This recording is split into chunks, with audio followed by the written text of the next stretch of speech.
So greetings and welcome. I am Dr. Evelyn Wesley, and I have the distinct pleasure and honor of serving as the Mistress of Ceremonies for today's celebration of the life and legacy of Dr. George Herring. Today we're going to have a great time. We're going to share our George stories, and we're going to share our fondest memories of the many ways that George touched our lives. At this time, the family will come in.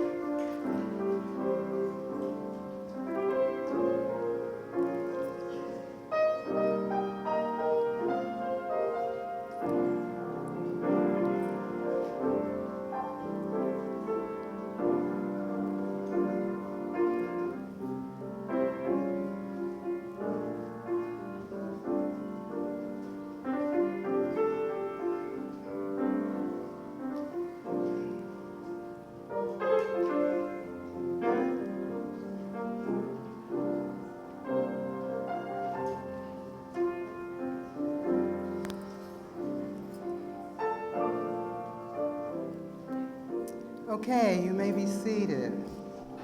Now I can tell that this is a cultured, well-trained audience just by virtue of the fact that you stood in honor of the family when they came in.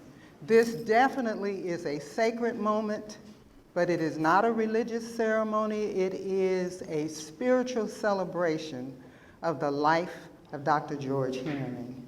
And so at this time, I would like to welcome Dr. Marie Elaine Burns, President of Merritt College, who will bring us greetings and words of wisdom.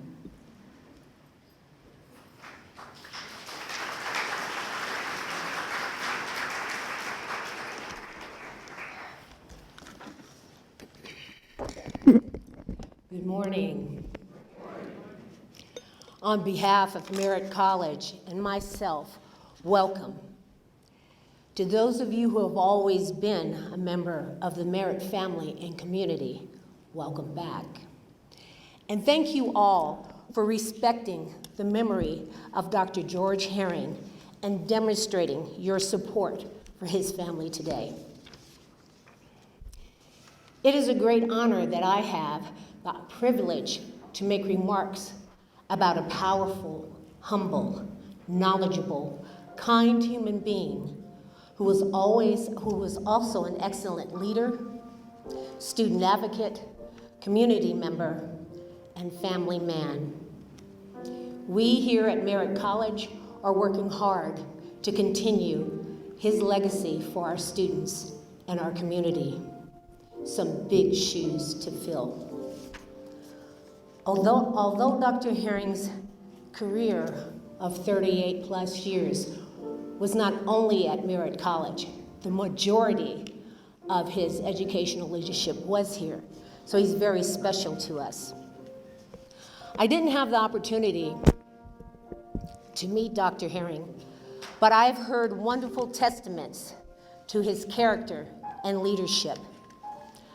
I wish I could have met him and been mentored by a human being who has caused people from various walks of life to only have good things to say about him.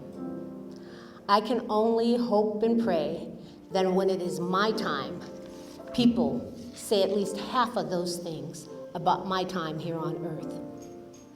Given that, I'd like to share this with you. Life well lived. A life well lived is a precious gift of hope and strength and grace from someone who has made our world a brighter, better place. It's filled with moments, sweet and sad, with smiles and sometimes tears, with friendships formed and good times shared, and laughter through the years. A life well lived is a legacy of joy and pride and pleasure, a living, lasting memory our grateful hearts will always treasure. Thank you, Dr. George Herring. Your legacy will live on. Thank you.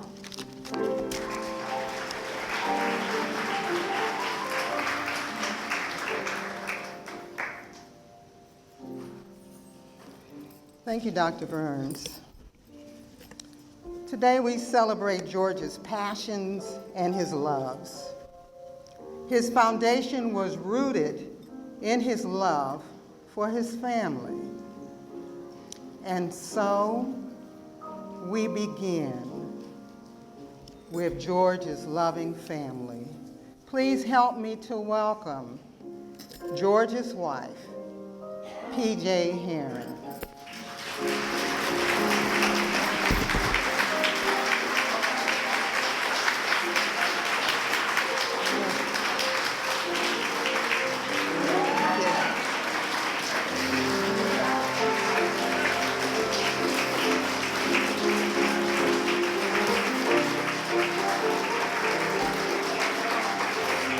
Thank you.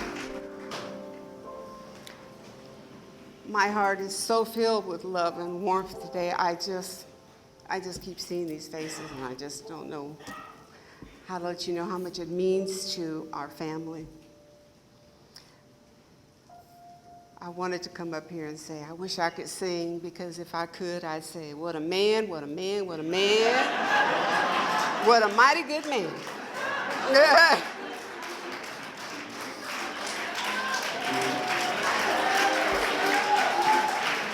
Right. That's right. He was engaged in so many things. And I look at people and I kind of think of George had a lot of names people called him. So I called him Babe most of the time. But I see people out here who called him Doc. I see people who called him Dr. Herring. I see people who called him George. When he was back in Amsterdam, New York, they called him Skip. And there's representation for all those names. The name that I think he loved most are the names Dad, Papa, and Grandpa. He loved that part of his life, just like he loved the Peralta life. We are here today to celebrate all the beautiful moments in his life and all the people he touched. People have asked me how you're doing. I'm doing fine. I'm doing fine because for the last month, I've had your phone calls and all these wonderful George stories. I learned a lot about George in the last month.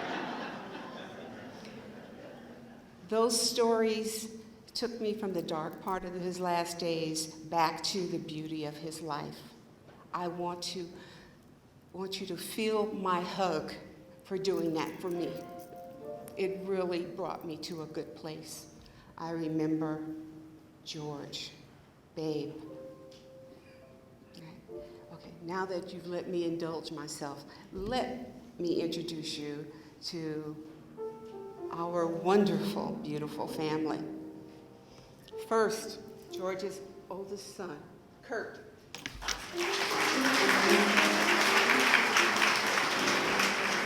His beautiful daughter, Alice. His beautiful daughter, Joya.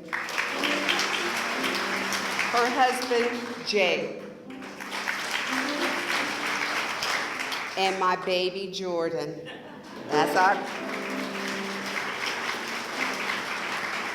our beautiful Ginger, our first grandchild. Their mom, Jen. Our son, Bo.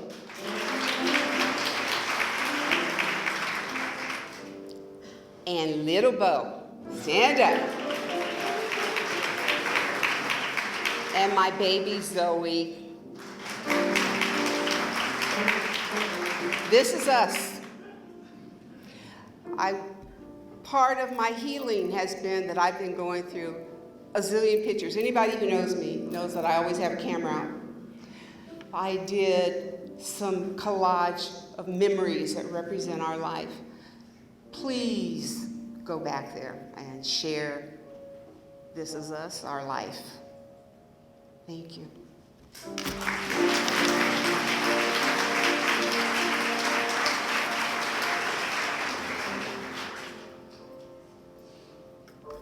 Would the other members of George's family and his extended family please stand so we can know who you are as well?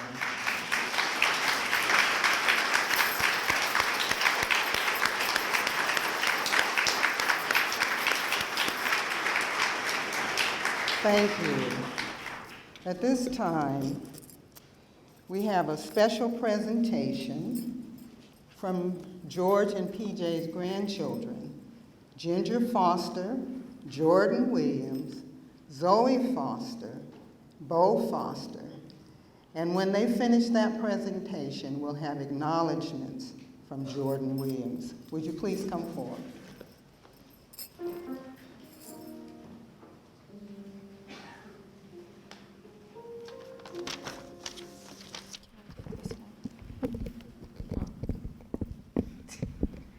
Hello everybody, we are George's grandchildren. My name is Bo. I'm Ginger. I'm Jordan. And I'm Zoe.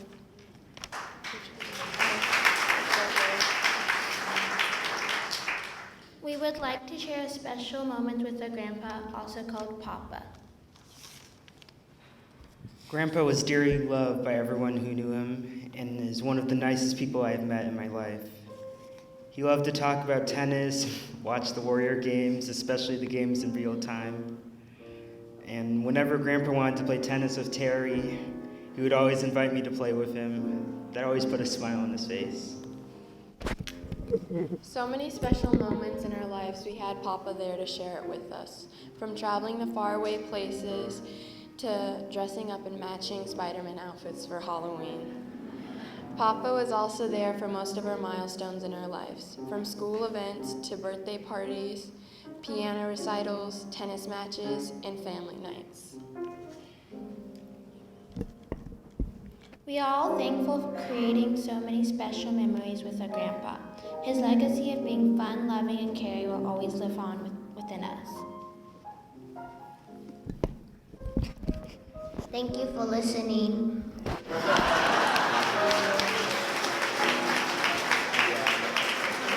I think you guys sit down.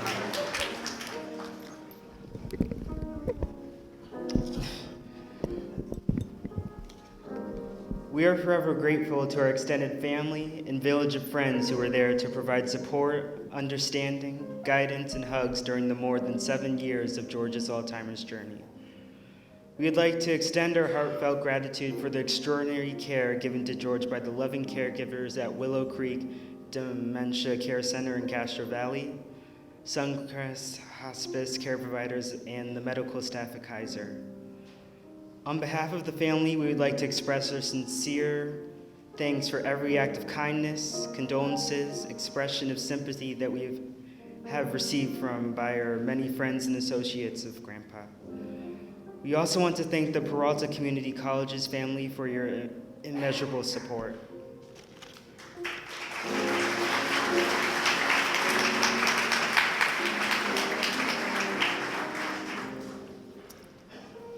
You know, they are kind of incredible.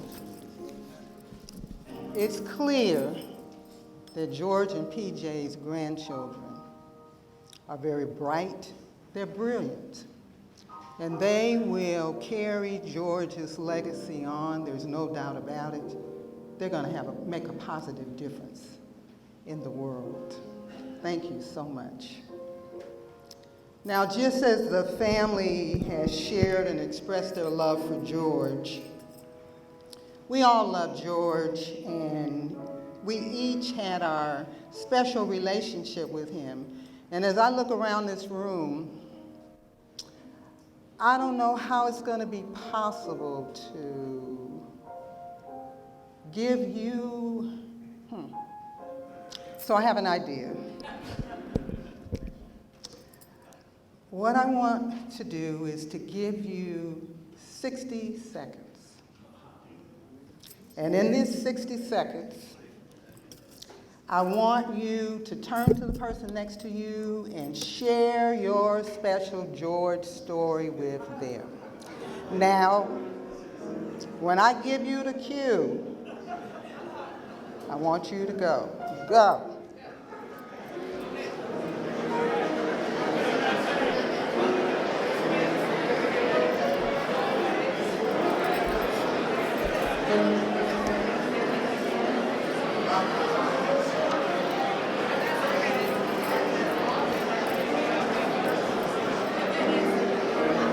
Okay, now it's time to switch.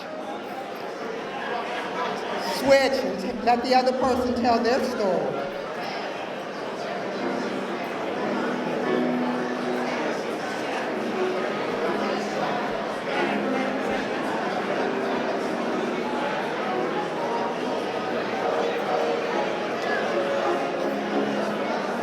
All right.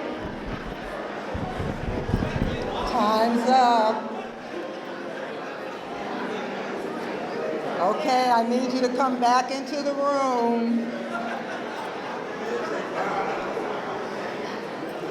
Okay, thank you. So now what I want you to do,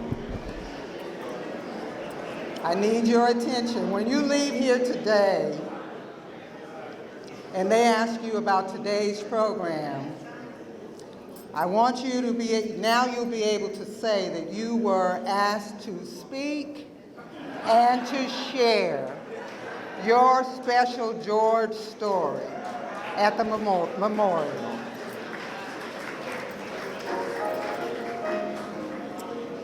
So George was blessed to be supported by loving caregivers. And at this time, Jerry Woolfork and Dr. Terry Brown will share the love of caregiving.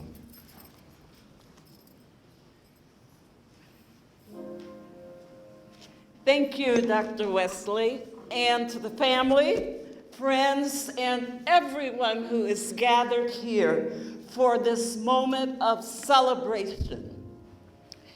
In the midst of the celebration, PJ asked that I acknowledge caregivers and their role in providing care for people with Alzheimer's disease. Thank you for that, PJ, because the numbers are growing, exploding. I speak from experience because my husband, Leonard Woolfolk, had Alzheimer's. Now, George and Leonard were close friends for almost 50 years. Yeah. So, how can I, in a very short time, tell you what it is to be a caregiver? PJ recognized that, but she wanted me to share some of the things. So, in trying to be efficient, I prepared an acrostic. So I'm going to use caregiver as a frame of reference that hopefully will provide to you just a little insight into the huge responsibility of caregiving. So let me start. C, I'll rattle them out. Conscientious, compassionate, calm, complex, calm in the state of constant change.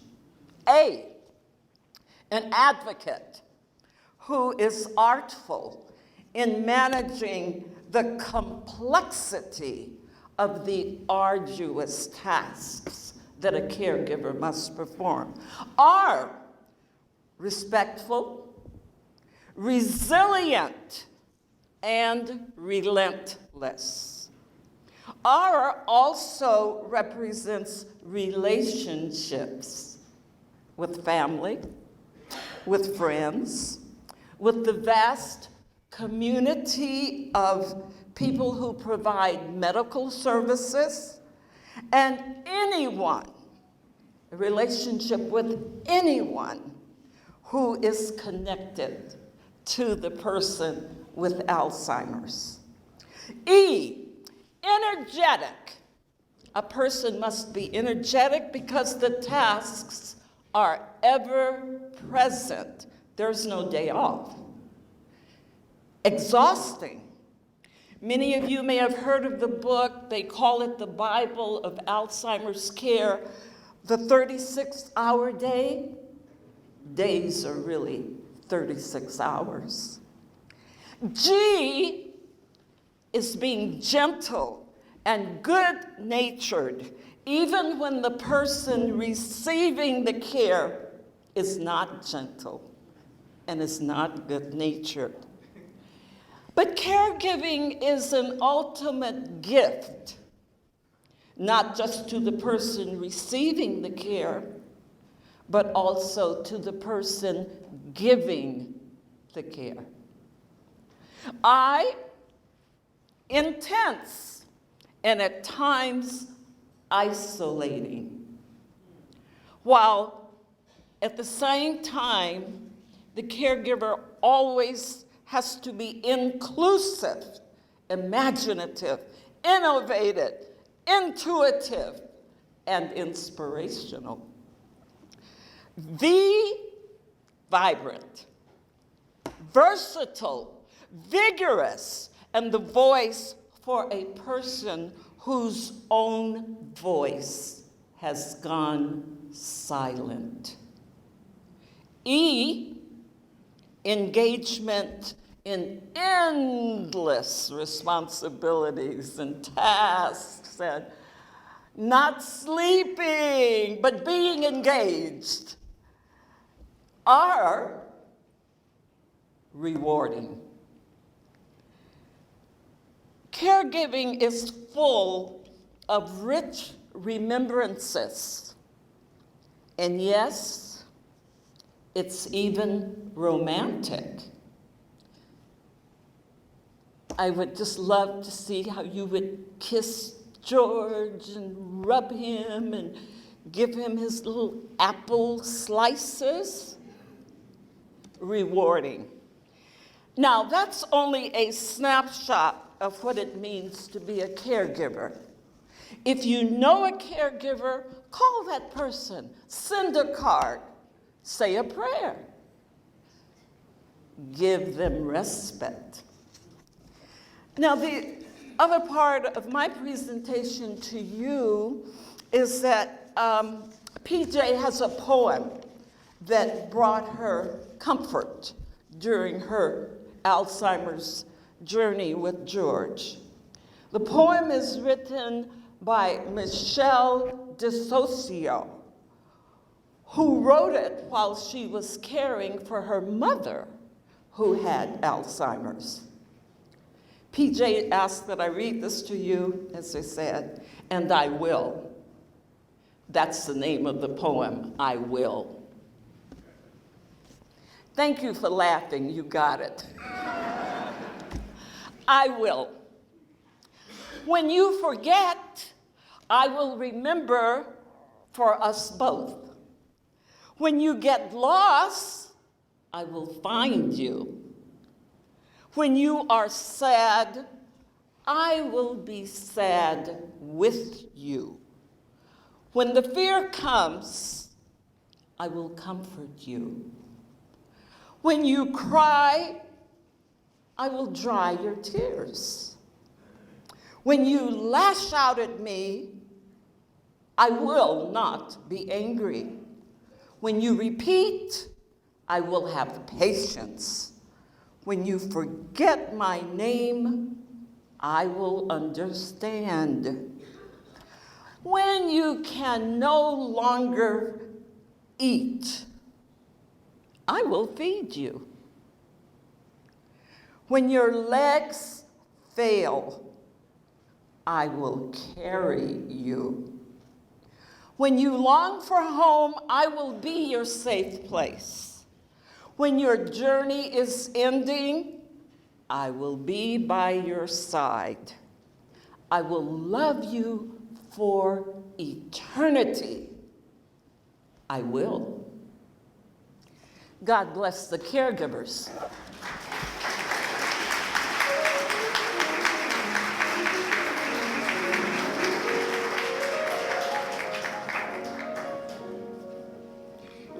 Good morning.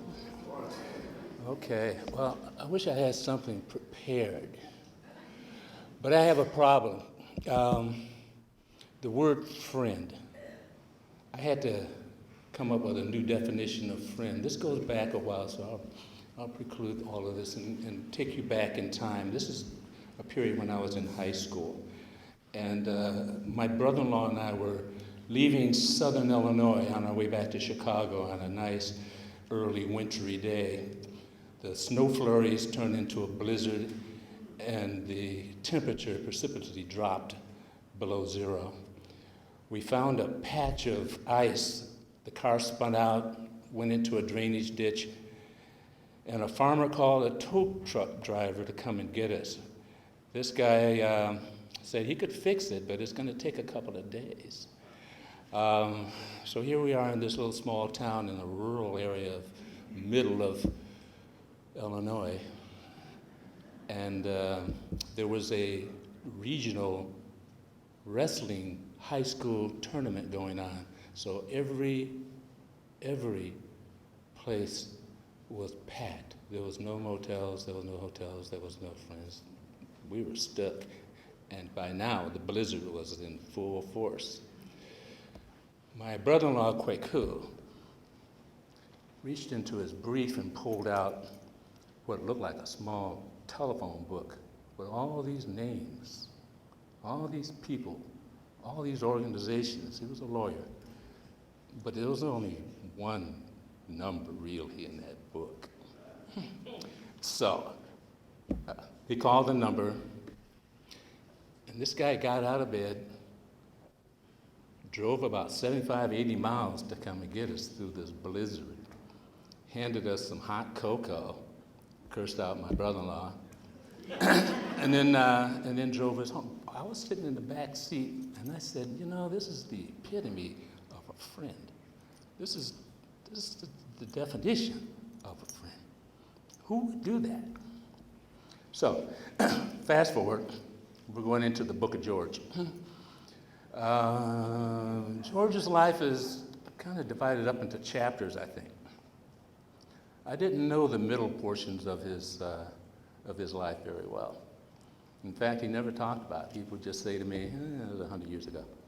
And I thought, you know, George, I think I heard a few things. You were in college and doing some things. And at one point, we became closer and closer. PJ would have these artists come by the house. PJ would have dinners every once in a while that I was invited to, my wife and I. That morphed into, let's just watch TV. The Warriors are on. We can watch some tennis matches. George was quite an athlete. People don't know this, but he's a pretty good swimmer. He also played baseball in high school. He was a star basketball player. In fact, he went to scholarship on a basketball scholarship in Mississippi. And one day he decided that, you know, I'm going to teach you how to play tennis. Tennis. I haven't played tennis, don't know tennis. So under his tutelage, I think I was getting a little bit better. I'm not sure about George there. He was kind of pushing me to, you know, hit slices, in and outs, you know, lobs, all kinds of things. And so I was getting a little bit better as time goes on. But, you know, the time I met George, he was retiring for the second time. And I was retired. And so you got two old retirees playing tennis, middle of the week, middle of the day, which was working out pretty well for us. And then that morphed into, let's go out to dinner now and then. Claremont, let's go out to some clubs. There's Yoshi's, there's all kinds of places that we can go to, the Zellerbach. And I had this uncanny ability to make George laugh. And I tried every chance I could get to do something to George and make him laugh. That morphed into going to places like, Sedona, Arizona, Cabo San Lucas, that kind of thing. We traveled a lot, and we laughed a lot. And everywhere we went, we would try to find a tennis or a swimming pool. We went to Thailand, spent some time in Phuket, and Bangkok, found a swimming pool on top of a skyscraper, and swam every day. Time went on. Somewhere along the line, PJ mentioned, let's go to Africa. I had no problem with that. George and I spent a lot of time walking in the rain, talking to each other. On the tennis matches, he would stop in the middle of a volley and just say, what did you think about that program last night? George. We talked about everything. Geopolitics. We came up with, you name it, quantum mechanics. We would talk about everything, and these are things that you can say to one another that you wouldn't say at home, that you wouldn't say to your wife or that kind of thing. He was always dignified. He was always the kind of person that would listen, and I listened to him. His condition began to be noticed, and it progressed. Before it was at a point where it was alarming, we were able to go to Africa at least twice. On one of the visits, George was so funny, and I tease him every day, but we were on the Zambezi River in Zimbabwe. I've never seen anyone happier. Just back at home, his condition began to spiral. PJ and I spent an awful lot of time in those emergency room, waiting rooms, waiting for a urinalysis or something to come back, see if he's going to be admitted or not. And I tried to spend as much time with George watching, tennis, basketball, whatever, just to have a conversation. He was a voracious reader, and we would share stories about what we were reading and pass on books back and forth. It became clear that after a while, George needed extended care. So, Willows. One day, George and I were there at Willows. I was seeing him early in the morning, and the staff asked me to take a look at his foot. He was developing the decubitus ulcer. And I decided, this probably needs to be seen. So PJ and I agreed to meet at the emergency room. And George and I, we got him dressed, and we were in the car driving. And he looked over at me and said, I don't know what's happening. I don't know where we're going, but I trust you. You're my friend. I said, George, I will always be your friend. And that's the nicest thing you've ever said to me.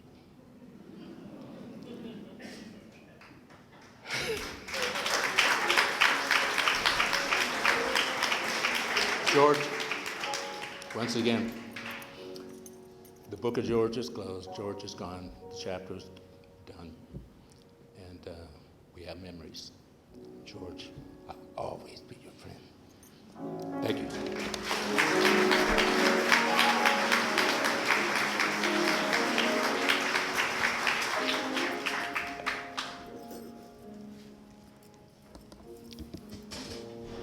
Thank you. And so the next chapter from the book of George. You know, George dedicated his life to developing pathways that paved the way for students to pursue higher education. And at the same time, he also paved the way for many of us in this room to become professionals in the community college systems. Now we will remember and pay tribute to his service as a leader in the Peralta Community College District.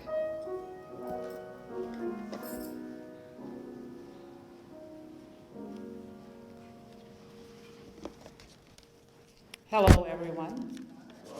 I'm Fran White, and I'm the acting chancellor of the Peralta Community College District, a home district for me as I was a Merritt College graduate in the 60s. And I grew up in Peralta. I was a faculty member in Peralta, and specifically here at Merritt College. And my first supervisor was Dr. George Herring. I served in a teaching role for quite a while, but I also served as director of learning labs. And George was the best boss anyone could have. I give great homage to George, as George was one of the key motivators, and I've shared this story. When I started UC Berkeley to begin my doctoral studies in the 80s, and George had this habit of, okay, Fran, have you been writing? You're supposed to be writing. You've passed your quals. You've been advanced to candidacy. What are you doing? I'm working, George. I'm working. I had a full-time job here. And he was so inspiring around keeping me focused on, you've got to do your work, but you've got to finish your doctorate, kiddo. George had been a graduate of UC Berkeley also, and the program that I was in at that time. Many of us have had the experience of working with George, or George being our boss or our supervisor. And there are a number of us in this room who have a long history with the Peralta Community College District. At this time, I would like for all of the former and current board members of the Peralta Community College District to stand. Please. You're here in the room. There you are.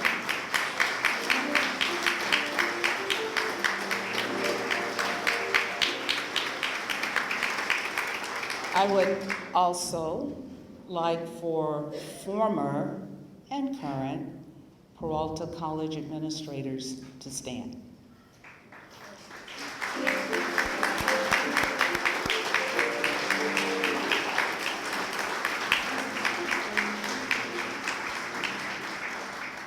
It is good to see everybody.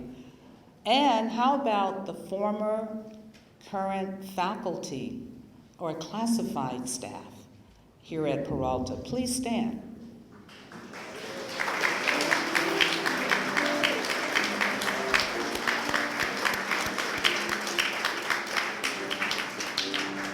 Is that Art Scott standing? Okay, I promise I'm not going to call any names, because I still, as much gray hair is up here, I still remember faces and names. It is great to see you here. I knew George Herring for 42 years, and frankly, all of my professional career. Not only was he inspirational and motivational toward finishing the doctorate, I could talk to him about job, career ideas. I could talk to him about what he thought was the best path. I mean, he was a mentor, and that all mattered. And if he was here today, he would say, guess my advice paid off, Fran. He would. I'll give him that, give him some credit. He was a great man, and he was a great friend, and a great colleague, and someone who you could count on in a pinch. His nickname, I used to call him this, was No Drama George. George did not like drama. His thing was, okay, if we're gonna have a situation or an issue or a problem, let's figure out how to deal with this. We don't need, big drama and people yelling and screaming and going to fisticuffs. So he was a likable and popular manager. He was a likable and popular administrator because he knew how to mitigate, ameliorate, and frankly tell you, no, we're not gonna do that. On spot. He loved jazz, he loved tennis, he loved his family, he loved PJ, he loved his friends, he loved his colleagues, and he was just a great person to be around. I came across a poem that I would like to recite as it made me think of George.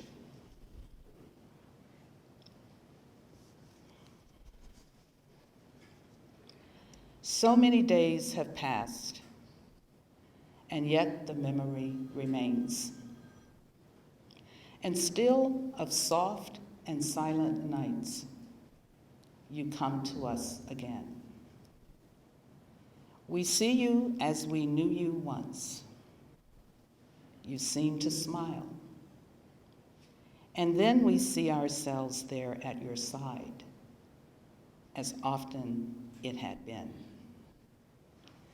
And we return the smile you give and cherish in our hearts the thought that we had days to share before we had to part.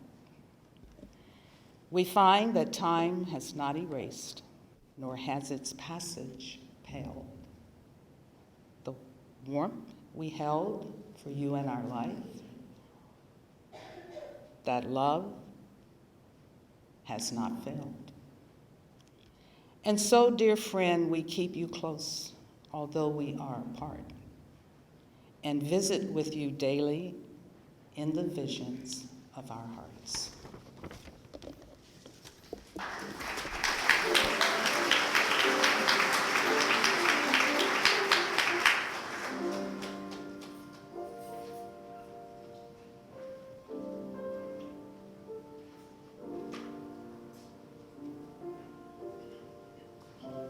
Good morning. I'm Dale Anderson Handy. I've known George Herring for 40 years as a friend and as a colleague. PJ asked me to speak this morning about the early years when George and I and others in this room were pioneers in serving as African Americans in the community colleges as administrators. Particularly during the 1980s, when there were few African American administrators and even fewer college presidents and even fewer leaders, academic instructional leaders. The colleges were organized around student services and instruction. And let me say what I really should have said. I won't be telling any funny stories. Some of this is kind of hard sledding, but it has to be said, and this is the task I've been given. The community colleges are organized around instruction and student support services. And during those years and the years before, the boundaries were hard and fixed. If you were African American, you worked in student services, if you were lucky enough to be an administrator in student services. If you weren't working in that capacity, you may have been an administrator in one of the community colleges serving predominantly African American communities in Peralta, in Contra Costa, and in Compton. After that, it was rough sledding getting those jobs. George and I, among others in this room, Odell and Wise Allen, I think I saw, and others in the room, were pioneers in the second wave of African Americans to assume executive leadership positions as college presidents and chancellors of districts.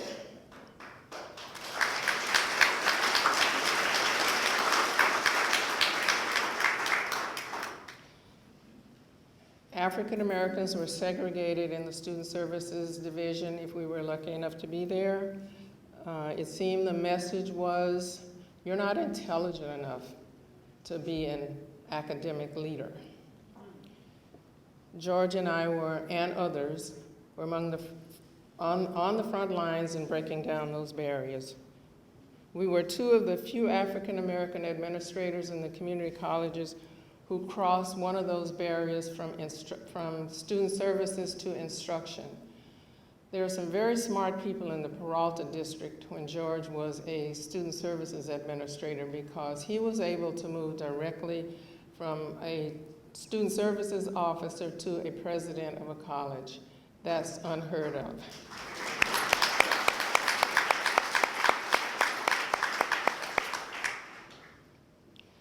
Following his retirement, George was recruited again and again and again and again to come back and serve in leadership capacity in the Peralta District. I tried to stop him, but he wouldn't stop. I took another route as part of my journey. I accepted a vice president position at Skyline College, where the job had previously been done by two white administrators. I was both the chief academic officer and the chief student services officer, because that was the only way I could give from student services to get on a track for a presidency. From there, I became president of San Jose City College and later chancellor of City College of San Francisco.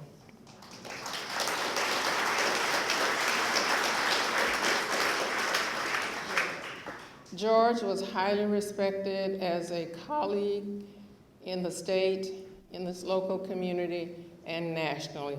Well recognized as a gifted and versatile leader who knew how to do many things, who knew how to grow people, and someone who was passionate about students, passionate about learning, and who cared deeply about his community. Our friendship developed even deeper when I returned to the Bay Area in 1985, and especially after I retired and moved to Oakland. My husband, John Handy, and I are blessed to have George and PJ as part of our family, and we as part of their family. We will miss our brother George, especially when the Warriors season rolls around again. Rest in peace, dear brother George.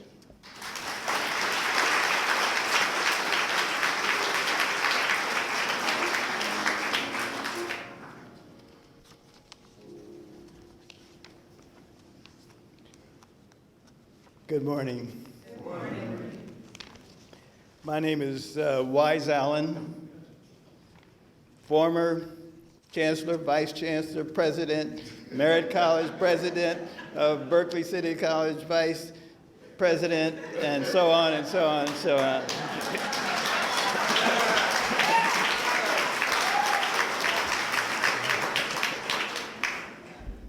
I would like to extend my sympathy to the Herring family, to George's children, and particularly to his wife, C.J. Herring, P.J. Herring. Thank you. Dear family and friends, we are here today to celebrate the life of George Herring. How do we describe his life and what he was in addition to what he did? We know of his care, we know of his love, and we know of his concern for his family. Those of us who knew him know of his gentleness, his warmth, his compassion. He expressed this in his everyday interaction. Anybody who has dealt with George knows that he was caring and compassionate. I knew him not only as a colleague and friend, but also as a fraternity brother. By the way, are there any Omegas in the audience? None? That is very, there we have, thank you.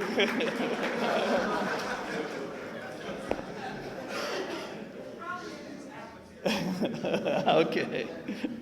George was a kind and caring person. As I think back, I cannot recall an instance when I saw George really angry. I did see him on occasions, though, when he was annoyed and sometimes downright pissed. I remember an occasion when we, the 4 college presidents, were meeting with a newly appointed chancellor. And the new chancellor was criticizing severely one of the 4 college presidents. And guess what? I looked at the chancellor and took the side of the president whom he was criticizing. As a friend, George gave me a kick under the table and said, "Keep your big mouth shut." He saw where it was going and it wasn't good. Being who I am, I couldn't keep my mouth shut. At the end of the meeting, the chancellor took the discretionary funds that were allocated to me and to the other president and gave it, guess what, to George Herring.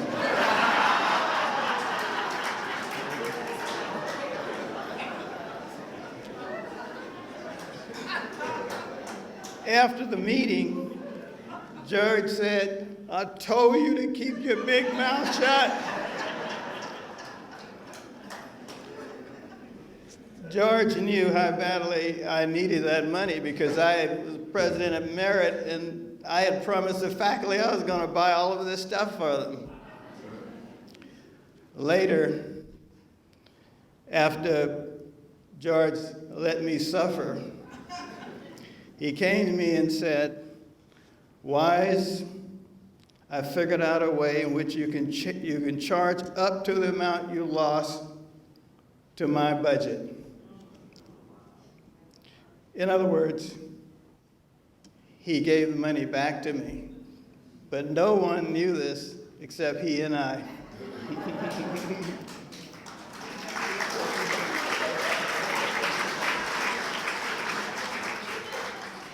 That was the kind of person George was.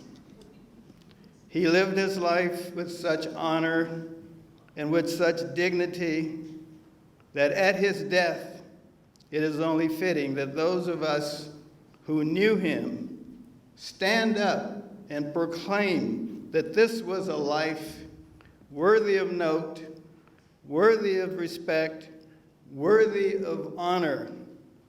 George's life shines forth as a beacon that shows everyone of those who live in this imperfect world that this is a life, this is an accomplishment that is worthwhile, and that what he leaves behind him is a life that we can be proud of. And remember that the quality of that life be extolled so that the world may know that this was a life one can point to with pride, that this was a life that can be held up as a role model to all of those who come after George. Thank you very much.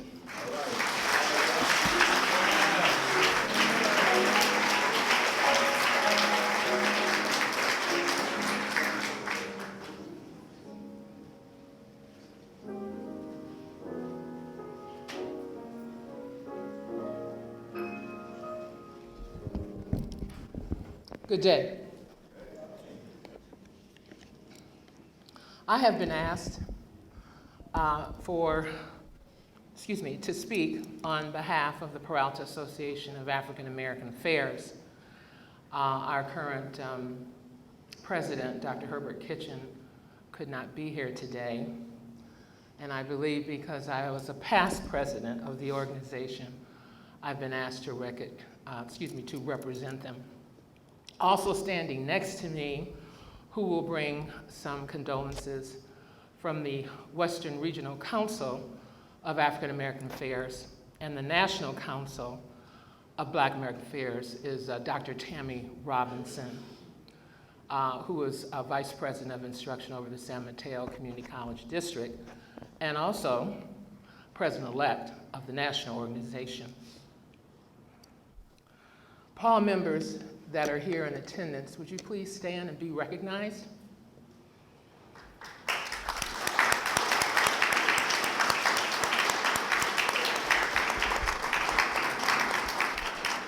Thank you.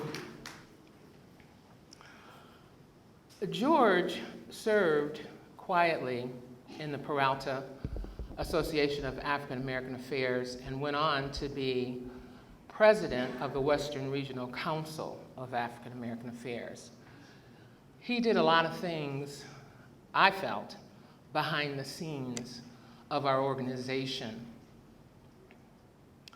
George also acknowledged and recognized the value of my leadership and administrative skills by, I believe I was his last lieutenant that he hired as Vice President of Instruction for Merritt College when he served as Interim President of Merritt College. I was his interim VP. He went on and gave a recommendation to then Dr. Wise Allen, who supported me and my ask to the Peralta Board of Trustees. And to both of them, I will be eternally grateful for that support as a Black female educator at that time. We, the Peralta Association of African American Affairs, created a tribute resolution to Dr. George Herring, and it was sent out to most of the Peralta family and to the national and regional organization. I sincerely hope that his family and his friends will enjoy what we stated, because it came from the heart, from the entire organization. So I will kind of step aside now and give Tammy a chance to speak. Thank you, Anita, and thank you all. You've heard a bit of my background. I am the Vice President of Instruction at Kenyatta College, which is part of the San Mateo County Community College District. And I want to thank Dr. Anderson for the words, because she was working at the same district that I currently am, and I'm on the instructional side. And so it is a big deal. Many times, and I also want to thank the family for being here, and sorry for your loss. You know, you never quite know the shoulders you stand on. And I did not have the opportunity to meet Dr. Herring. But what I do benefit from is his legacy. I benefit from the hard work that he did here at Peralta, serving as a past president, and now I've been the president of the Western Region Council since 2012. And all I can hope for is that I continue to live in his light and continue to help African Americans in higher education. It's important that we shed light on that. And as you notice, we all come up, we say our titles, because it was a hard road for us to get here. And people like Dr. Herring paved that way. I will continue to pave that way and live that light at the regional level and at the national level. As Anita was telling you, I am currently the Vice President of Organizational Vitality, these really long titles, Organizational Vitality for the National Council on Black American Affairs, and that makes me the President-elect in the next 2 years. And so again, all of these things are to shine a light on the work that Dr. Herring has done, the work that we continue to do. We have to do it at the local level, at the regional level, and at the national level, because we have to continue to fight. We have to continue to work to make sure that education is a possibility and access is a possibility for those who don't believe that this is the place for them. So I want to thank you all for just giving me a few minutes. I do want to tell the family now that we will be honoring your father posthumously. I am sad that we have not done so in the past, but you will see commendations and awards from us coming up in October, and we will be also doing so at the national level in April. So look to hear from me, and I would like to make you even a greater, more modern part of what we continue to do at the Western Region Council of Black American Affairs and the National Council of Black American Affairs. Again, the work continues. Dr. Herring did a lot of that work. I will continue it, and those who come after me will continue as well. Thank you so much.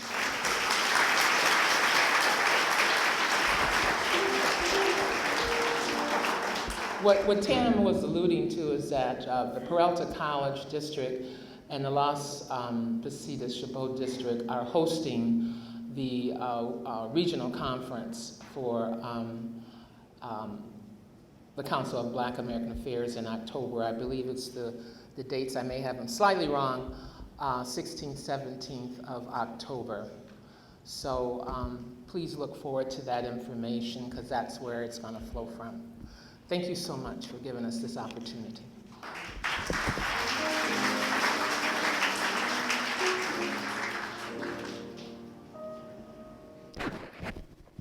PJ and the Herring family. I first met George at San Pablo Park in Berkeley. I was playing tennis and George was sitting on the bench laughing at me.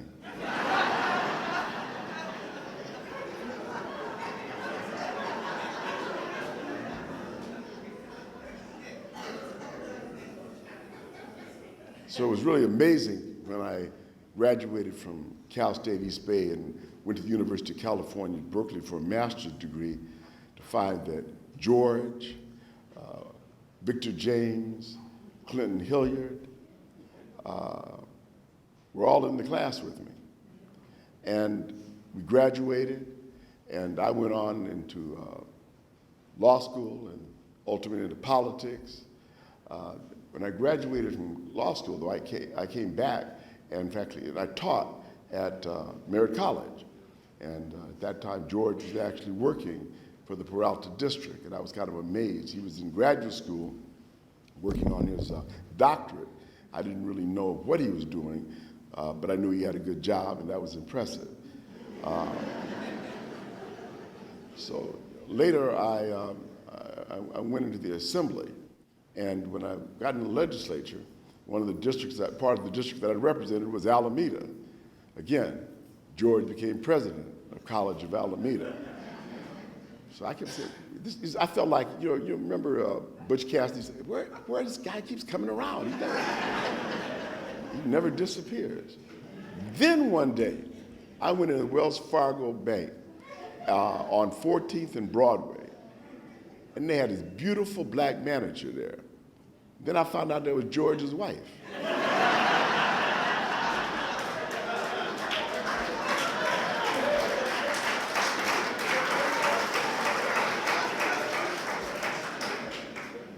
So George got to the promised land long before he died.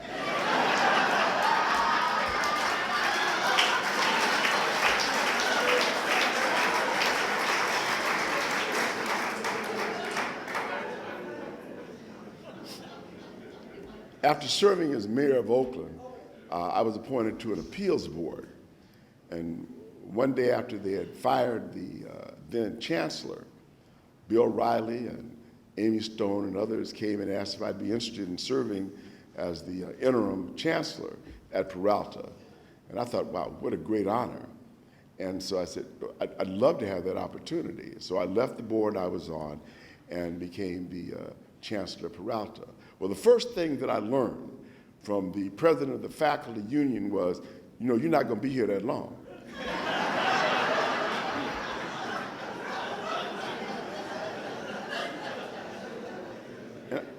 How could you say, I just got here? He said, let me tell you something. He said, you have to understand the tradition at Peralta. I said, what's that? He said, we don't let chancellors stay around very long.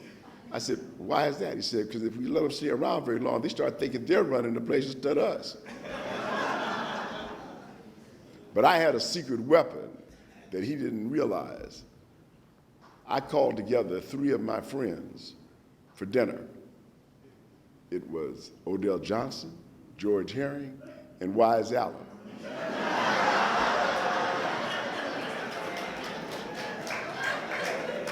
You know, Jesus wasn't the only one that had three wise men.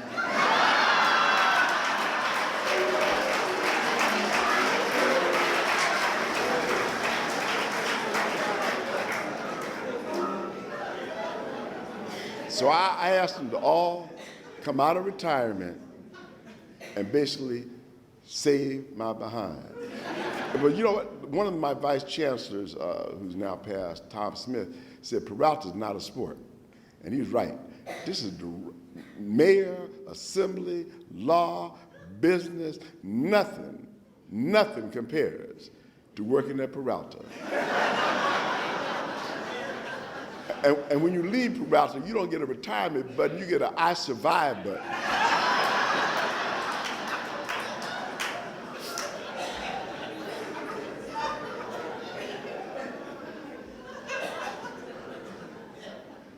But I'm here because George was my friend.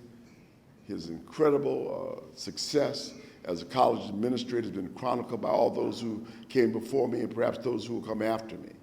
But to know George and to appreciate his commitment to learning, to excellence in education, is something that can't be said in words. You had to witness it. You had to see him walking the campus in Alameda. You had to see him mentoring younger administrators. You had to see him talking to students to really understand the full measure of his service and his success.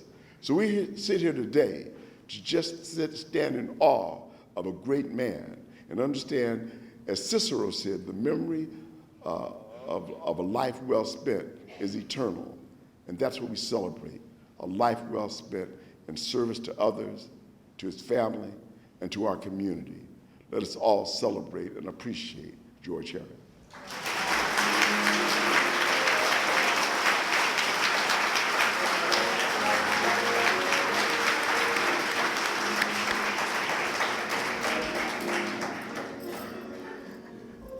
After that, PJ, I'm with you. What a man, what a man, what a man. So George loved jazz. And today the music that we're listening to are some of his favorite songs. The stories we've heard, the music we've been listening to gives us a sense of the way George's passions were felt and received. And so at this time, Fred Stickney and Doug Sykes will give us a glimpse of George's presence in the community.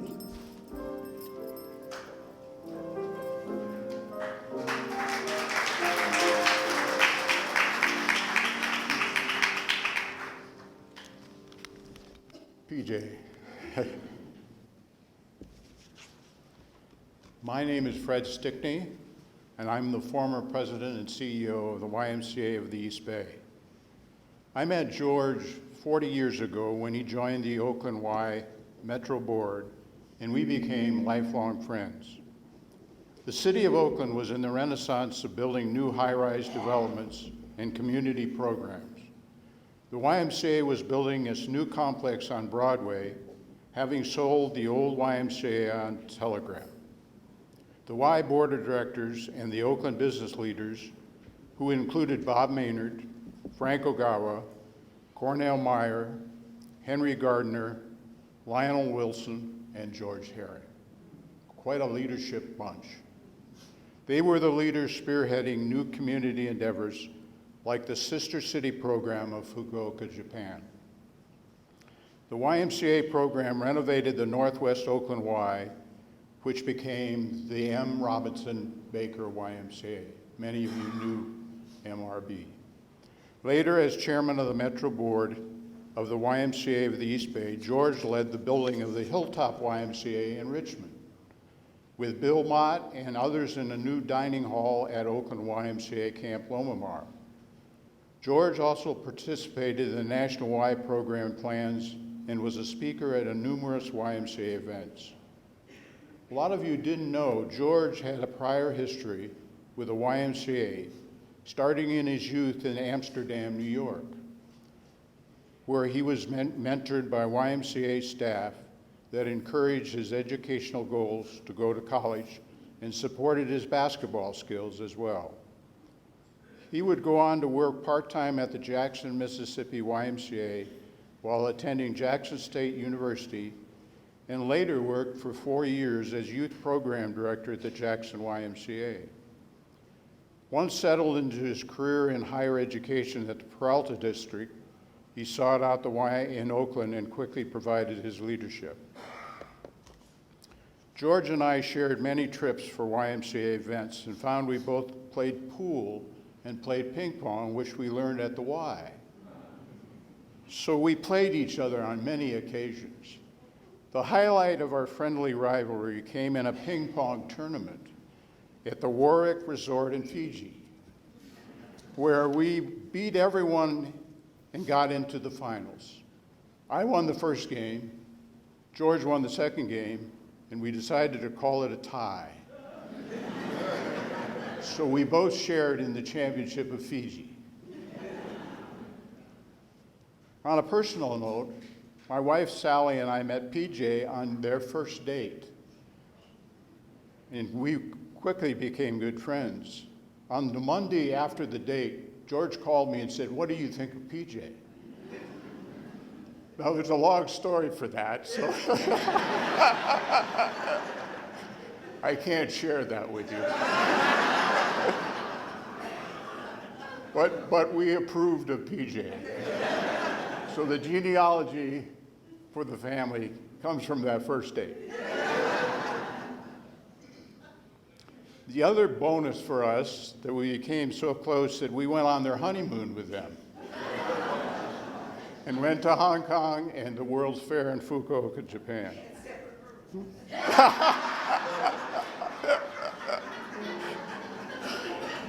Better play some music to that.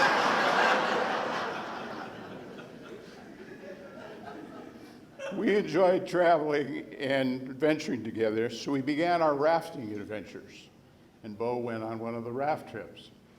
And we started on the American River, and then we advanced to the Fijian island of Nueva, a river from the jungle all the way to the ocean.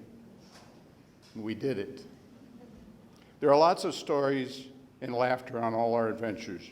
We had visits to Mexico, Turkey, Greece, and drove the whole island of New Zealand, which George and PJ didn't drive.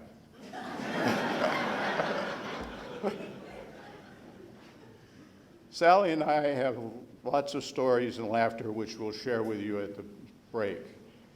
We've enjoyed George and PJ on so many special occasions together with our families and friends. George will be remembered so much.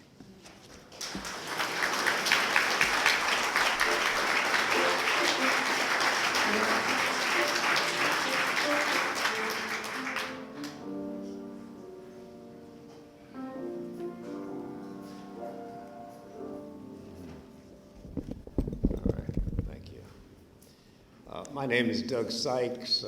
I don't know anything about George's degrees, accomplishments, merit. We were just tennis buddies. And I'm sure a lot of his tennis buddies are here today. But we go back, I guess, 50 plus years. And I think at that time gas was 32 cents a gallon. You could fly PSA, not PSA, it was PSA, for $13.58. And then Western cut the fare to $11.43. But anyway, George was not Dr. George Herring. George was working at the post office and at night and working on his PhD. But anyway, he played with a lot of us, a lot of tennis players, and I'm sure they're here today. If you could please stand, George's tennis friends and buddies.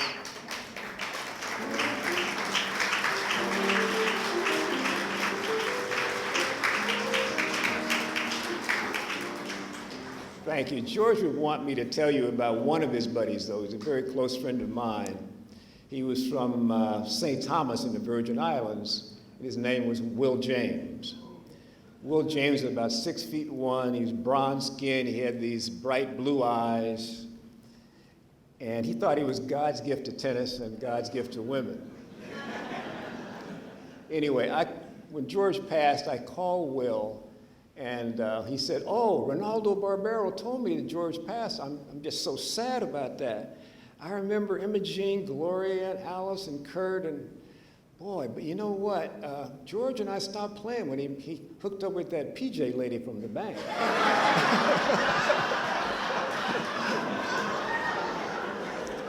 But George, I'm sorry, Will was just a really positive guy. And I asked him how things were going in St. Thomas, and he says, "Well, a hurricane ate up my house, and my back has gone out, so I can't walk, but otherwise things are just great." One last thing about Will that George and I used to laugh about was he invented a tennis racket. The tennis racket was shaped, do you know about this? Okay. Was shaped like a triangle. And so you could hurt yourself with the tennis racket. And I learned, though, from talking to Wayne Smith, I don't know if Wayne is here, Wayne was the only person I know of that bought one from Will. Anyway, George and I would play, and I had played in college, #1 on a college team and all that, but George didn't care. George wanted to beat me. And it's funny how calm George could be off the court, but how intense he was when he played. His calm, I thought he could probably coax a hummingbird into taking a nap. He was that calm and controlled. But when he started playing tennis, he was serious as a heart attack. The tennis community will miss you, George, but boy, you had one hell of a run. Thank you very much.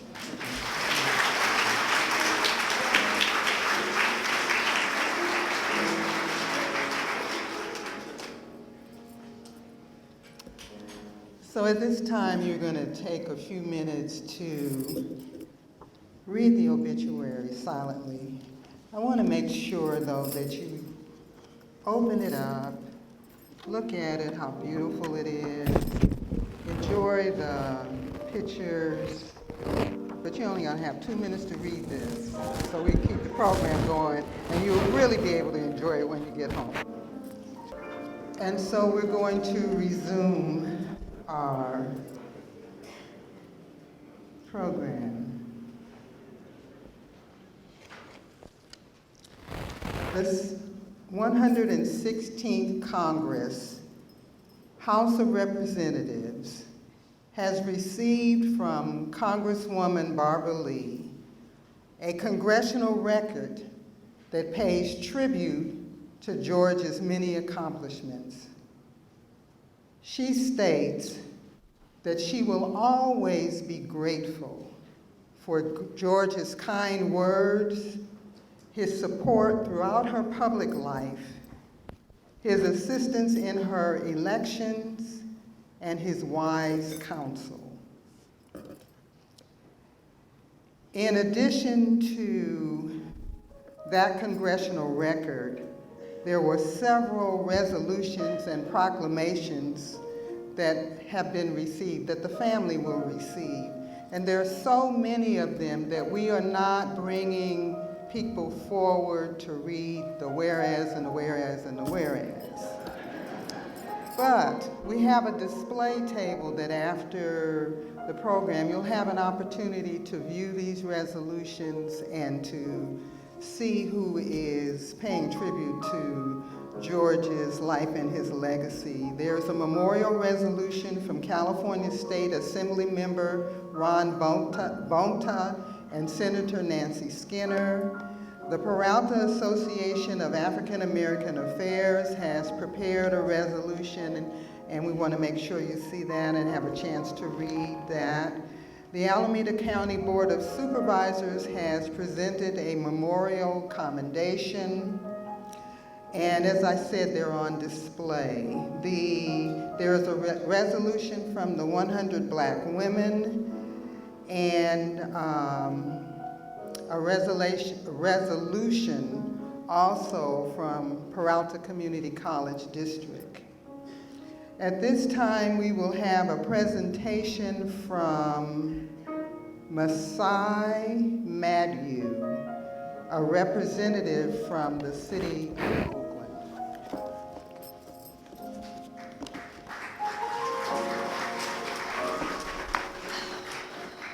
afternoon. My name is Messiah Medyoun, and I'm a representative of Mayor Libby Schaaf's office.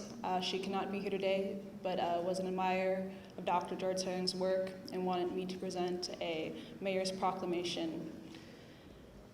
Whereas Dr. George Herring has made a significant contribution to the community of Oakland over the course of his lifetime in education and service. Whereas Dr. Herring completed his undergraduate studies at Jackson State University in Mississippi, where he was initiated into Epsilon Chapter of Omega Psi Phi fraternity. He then completed his post-baccalaureate education at University of California, Berkeley, where he earned a master's in public administration and doctorate in community college education. Whereas Dr. Herring came to the Peralta Community College District in 1970.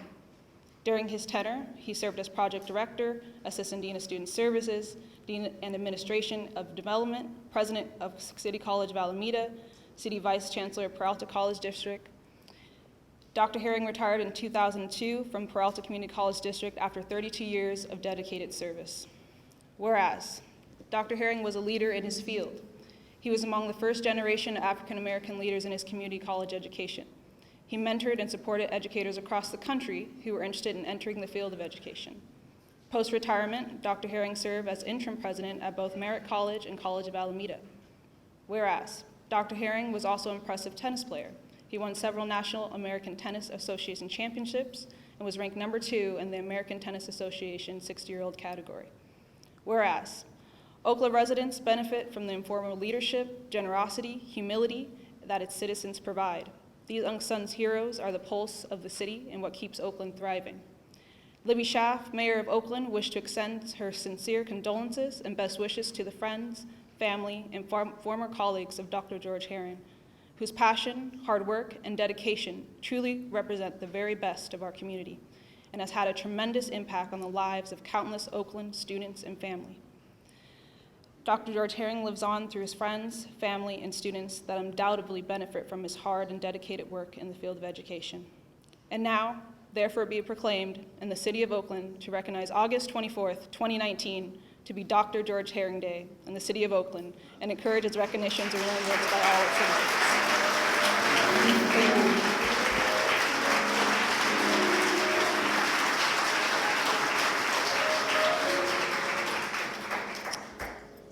Dr. George Herring Day.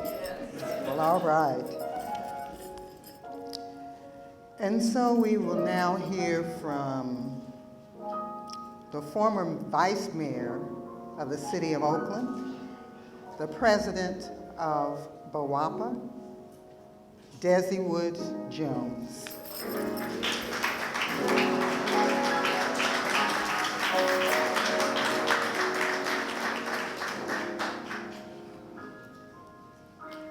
Thank you very much, Bill.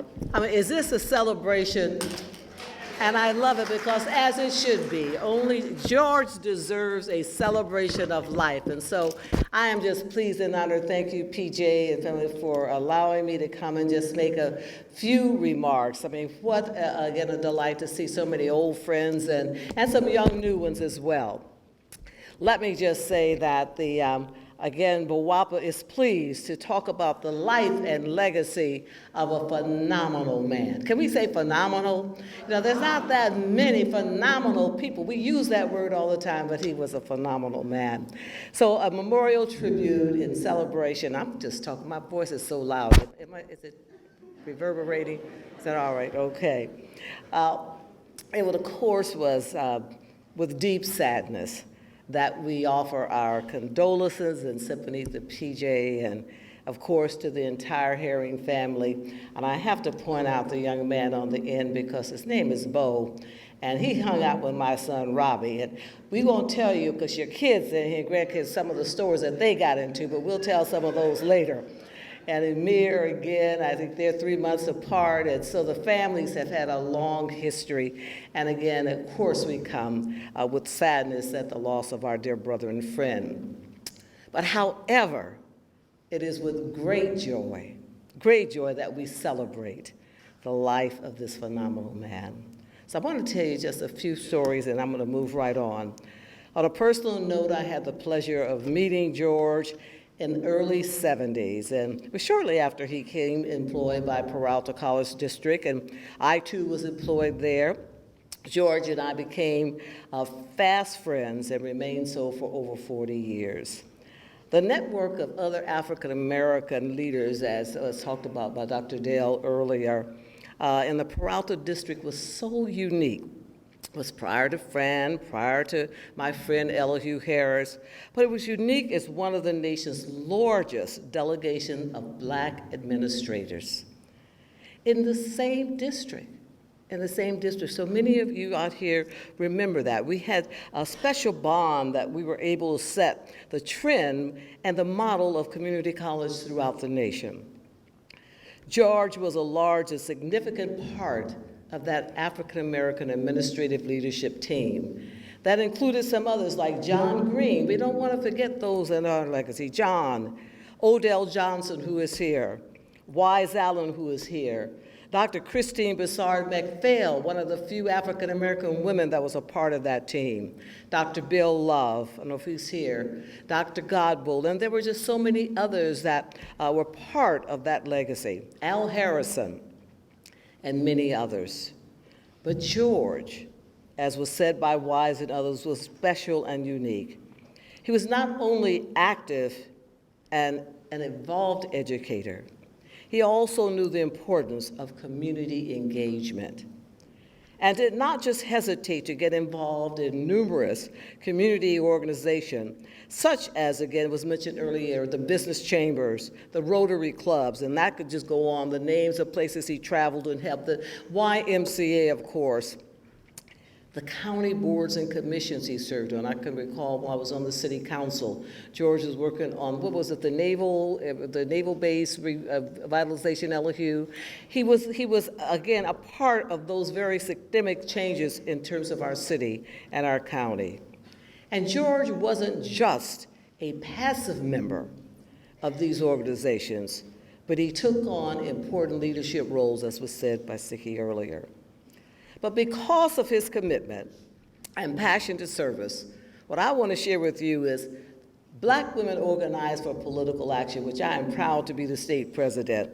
We have a group of men that we dub main horses. And there's some main horses in here, John Burrs, Elihu Harris, and Judge Horace Wheatley. So there's a distinguished group of men. But these men were dubbed main horses because they supported the community work that we took on. They supported the leadership trainings. They were involved in that. And even though some of them didn't necessarily want to always give what we asked, like George, they didn't hesitate to do so. And that's because, as one of our dear friends, Jeffrey Pete, once said, once you become a member of Main Horses, trust me, it's like the mafia, you can't get out. So any time that we came to George Herring to ask for his moral and financial support, he may have wanted to say no, but he never did. So again, as a result of George's support, he was inducted into BWAPA's Main Horses Hall of Fame, where his memory and service will always be remembered and always cherished. There's so many wonderful and humorous stories that we could tell about George when we were sharing in that 60 Minutes. And I was told one that I was told not to tell up here. And I said, I won't. I will save it for later and tell it to PJ. But I wish we had time to share all of those wonderful stories. But I want to thank you, PJ, our dear sister who we love, and to thank the family for sharing George with us. And he will always remain in our archives as, again, one of BWAPA's favorite main horses. Thank you so much. Love you dearly.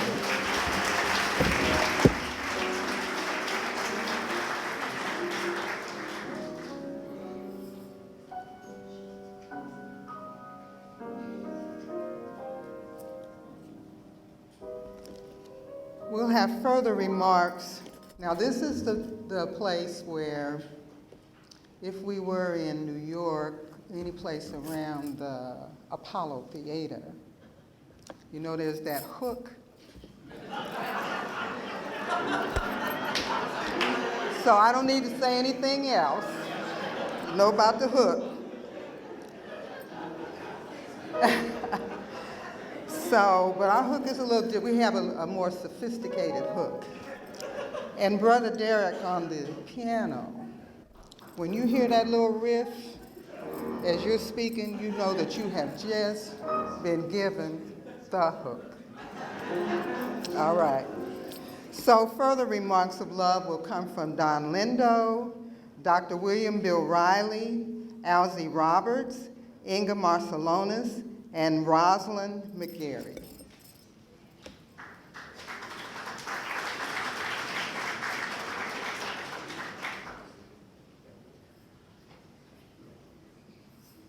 I don't know why you saved the hook for family. Mine will be brief anyway. Today we've heard so many friendly, wonderful memories about George. And most of all, I think he would have enjoyed the laughter. There's been so much of it in the room. He was an extraordinary man. He was a mentor and a teacher. He taught our granddaughters how to swim, how to hold a tennis racket, for example. So his mentorship went beyond college. He was doing all of it all the time. I had the honor of being George's best man at his wedding. At the bachelor's party, which we had at NAS Alameda, there were so many friends there that preceded me as George's friend that I felt truly honored that I was chosen to be the best man. Wow. George was equally generous with his time. And in the early years of our relationship, there were moments that I remember that I just had to mention today. For example, George would come out to our new home. At the time we lived in Danville, to help us lay sod, because that's what we did when we were younger. We didn't hire people to do that stuff. However, for everyone that George laid, I was right behind him relaying a sod, because eventually he got upset when he noticed that, and he stood up and said, "Man, I don't do landscaping. I hire folks to do that stuff." We laughed at that, but the point was he always showed up to help. And this extended to his whole family. George was just a thoughtful person to me, and I'll never forget it. On another note, George had a very discriminating palate. He liked collard greens, jelly beans,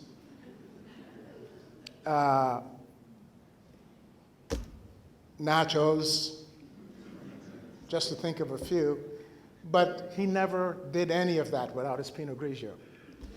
He really loved his Pinot Grigio. What we always looked forward to, though, was the commune. The commune, rather, was established when we moved to Skyline. PJ was just down the road, and because we worked sometime late hours, she would cook one day, we would cook one day, or she would cook 2 days and we would cook one day. And George had this special spaghetti dish, and to this day I don't know what the secret ingredients were. Okay. Right. Anyway, I found George to be even-keeled. He was a no-fuss kind of guy, to me. Except on occasions, and we had some special occasions. For example, at Christmas time, we would have the ugliest tie exchange. And I would sometimes say to him, "Oh, George, come on, really?" Because he would pull one of his out. And, or I would tease him about anything on a given day. And George would always say, "Shut up." And today I extend that retort to family members. And the reason I do is because when George said it to me, it never felt mean-spirited at all. It was with love and friendship and an extension of who he was, really. To me, George finally made his transition quietly, listening to jazz with the love of his life right next to him. In closing, because I only had 2 minutes, I don't want him to start playing. Let me share with all of you what one of my sons said to me the other day when we were talking about George. He said, "Dad, you know how sometimes you say you only live once? What you should say is you only die once." It sounds so simple, of course, because we all know. But I just never really embraced the concept until I realized the words from my son's mouth. I interpreted that encounter as a lesson going forward and promised myself that I would really live. And sometimes when I forget to, my wife Deb reminds me to. Today, I extend that reminder to all of you. May he rest in eternal peace. Thank you.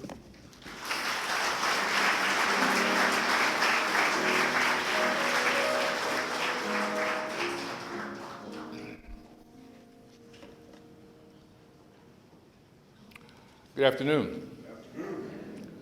Anybody out there? Good afternoon. To George's lovely and devoted wife, PJ, his children, grandchildren, family members, friends, and special guests. I'm Bill Riley, former Peralta Board of Trustees, and I'm most honored to share a few words this afternoon, was morning. I get 2 minutes. Smile. First of all, thank you, family, for sharing George with us. We thank you. You know, I'm not so sure when I first met George, it just seemed like some people were just always there. George was one of those folks.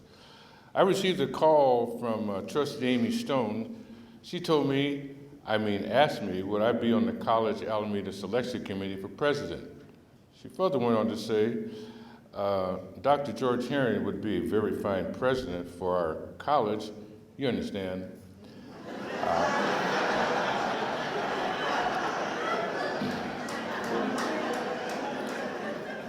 I replied, you like Dr. Herring? I liked Dr. Herring. George was appointed president, and from there, our friendship grew. When I was elected to the Peralta Community College Board of Trustees, some kind of rumor got out that I would not take the seat. When I got to work the next morning, George called me. He said, take the seat, take the seat, take the seat, Bill, take the seat. I said, who is this? He said, I'm George Herring. We'll help you, we'll work with you. Take the seat, take the seat. He called me 2 or 3 times that day. At one of our board meetings, a student was complaining that he couldn't afford to buy books. George pulled him over to the side. Later, the student told me that George had paid for his books and supplies. When George was the vice chancellor, he had many jobs.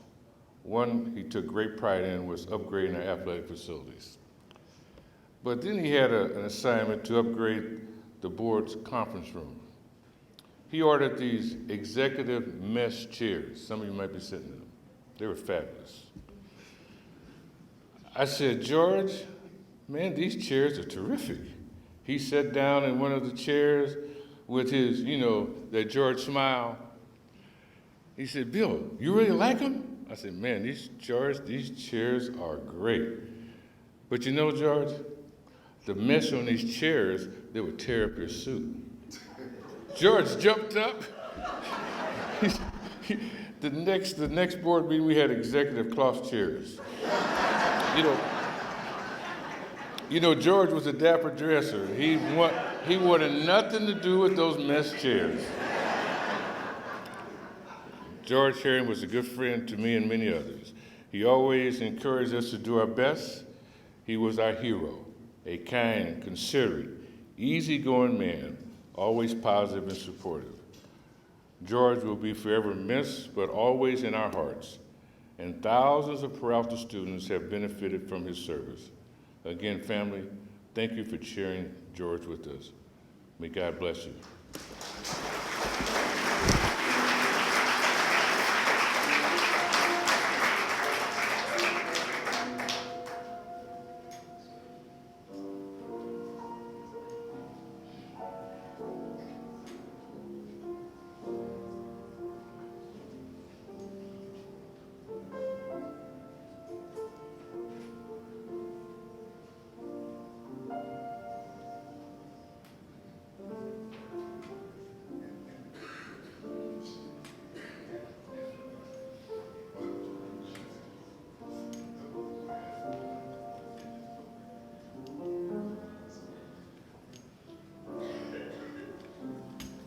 everybody.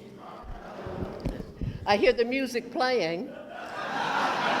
Does that mean that it took me 2 minutes to walk up here?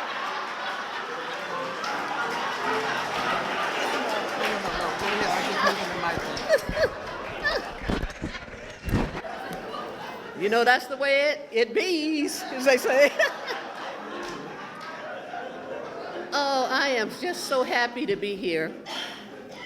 And as I look around this beautiful, beautiful lounge, I am reminded of one time, one evening, where Evelyn, George Herring, Linda Berry in particular, we were going to have a student sit-in. We were going to spend the night, and we did. And we took over this lounge so that it could be called the Dr. Huey P. Newton and Bobby Seale Lounge.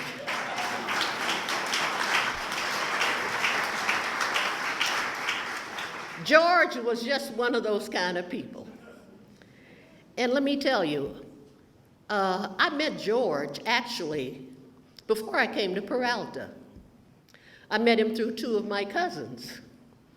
One of them was Joe Jacobs, who worked at the post office, and the other one was Silas Milligan, who played tennis with George. But anyway, for over 38 years, George and I were kind of attached to the hip, if you know what I mean. We moved from program to program together. There was a time, and somebody already alluded to it, back in the 60s, the late 60s, that's when most of the black people came to Peralta. We came as part of the war on poverty, and we were given, these positions. We weren't on the tenure track. Remember, it was the skills center. Ron, they filed a suit and got us all on the tenure track, and we retroactively got tenure.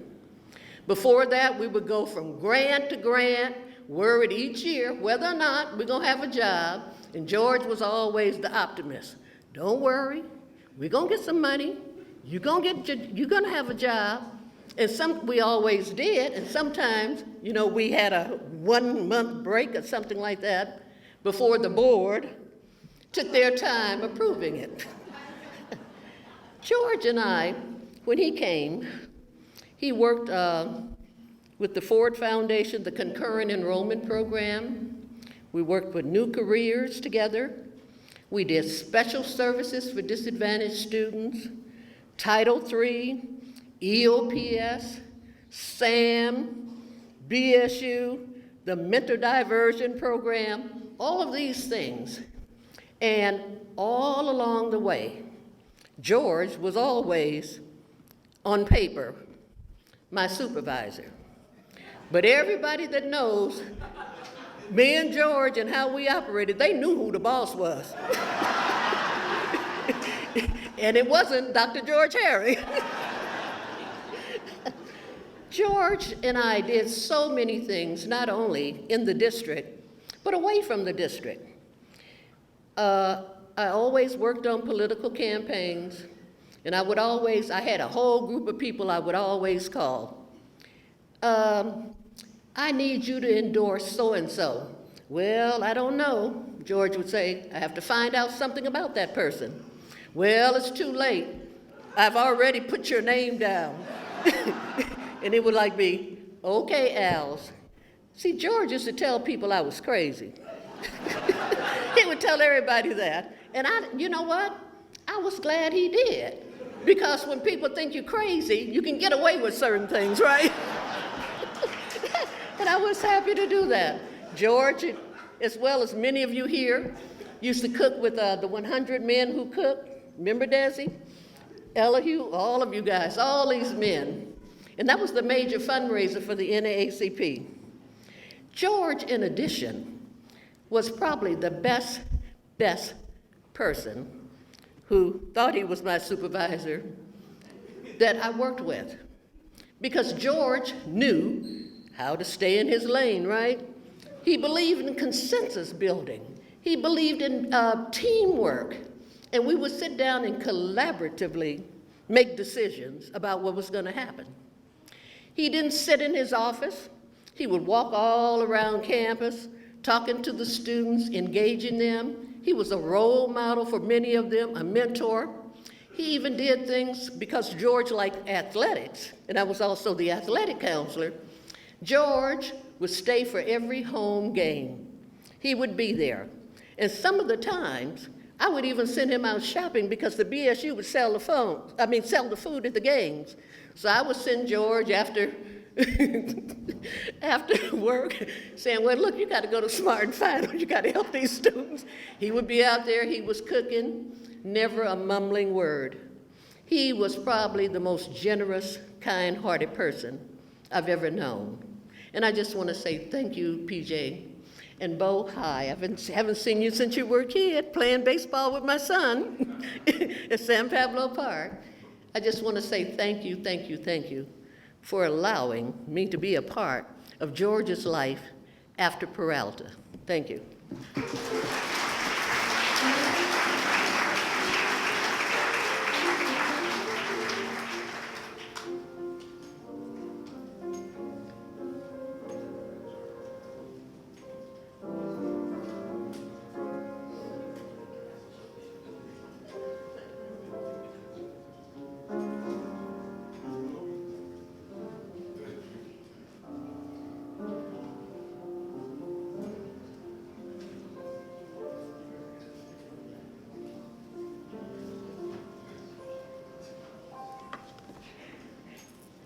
Hello, everyone. Hello. My warmest sympathies to Ms. PJ and the family. My name is Singa.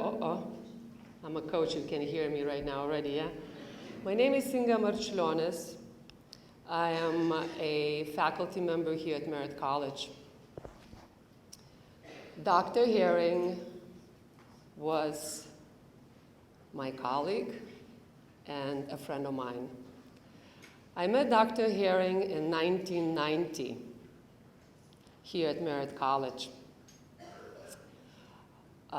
He was a core four of men, was Dr. Love, Fred Brown, and Ken Hurst, who influenced me throughout my career here at Merritt College, previously as a student athlete, then as a coach, and now as an instructor. Luckily to all of us, Dr. Herring never left Peralta and never left Merritt College. Once he came back and served here in many positions as an administrator, and he supported athletics, so our friendship continued for many, many, many years.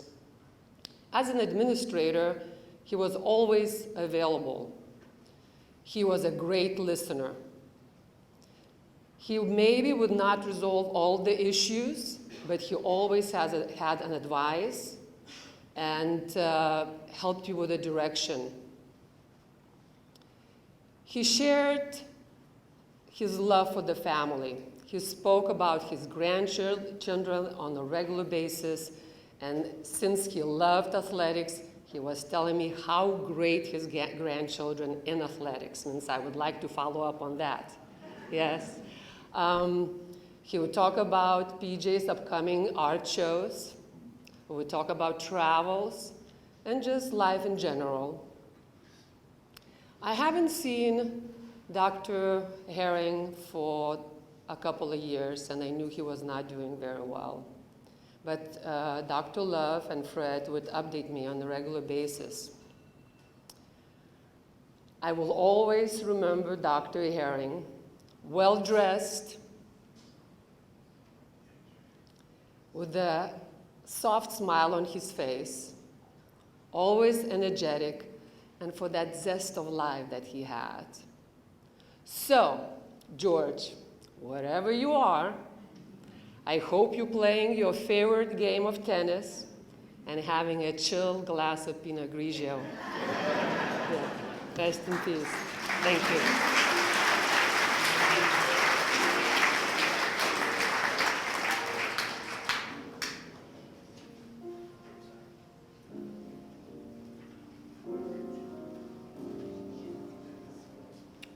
Hi, everybody. PJ asked me to speak on, I need my glasses. He said this day would come. PJ asked me to speak on behalf of the artists about Herring Fine Art. I met George and PJ in my early 20s. PJ and George were a part of an artistic renaissance in the Bay Area. In the 80s and 90s, we black artists, still relied on church shows, home shows, some mom and pop galleries, and arts festivals to sell our work. PJ and George opening their home and selling black art directly to all of this excellence that we were talking about all day today was life-changing for a lot of us.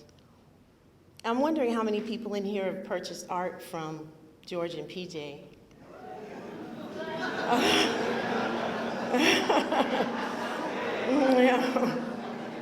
Yeah. Right. It was life-changing for a lot of us because it gave us leverage with galleries and institutions moving forward. Knowing that we could survive selling our work, there was an outlet like George and PJ. This is space making and opportunity at its finest. Now we could negotiate on our own terms or closer to our own terms when dealing with galleries and institutions because we knew we could eat. Over the years, I think that George and PJ probably sold and impacted the lives of and influenced the careers of over 50 artists, over 50 black artists.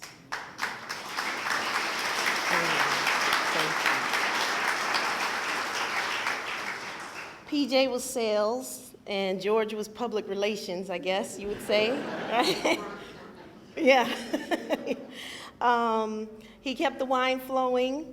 He kept the conversations going. He kept everyone smiling. And he was always encouraging, always kind. I've never heard George say an unkind word in over 28 years. I've never once heard him say an unkind word. I've seen him angry one time.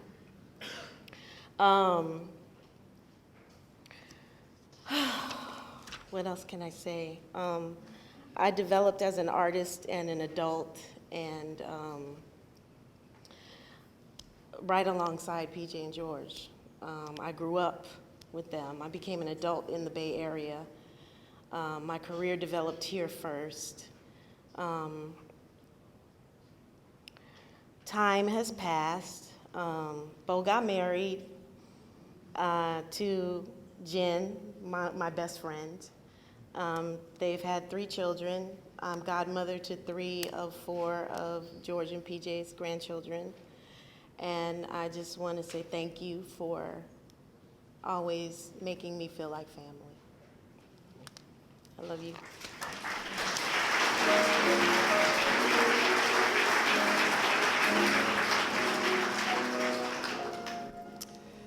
At this time, we'll have remarks of inspiration from the Honorable Judge Horace Wheatley.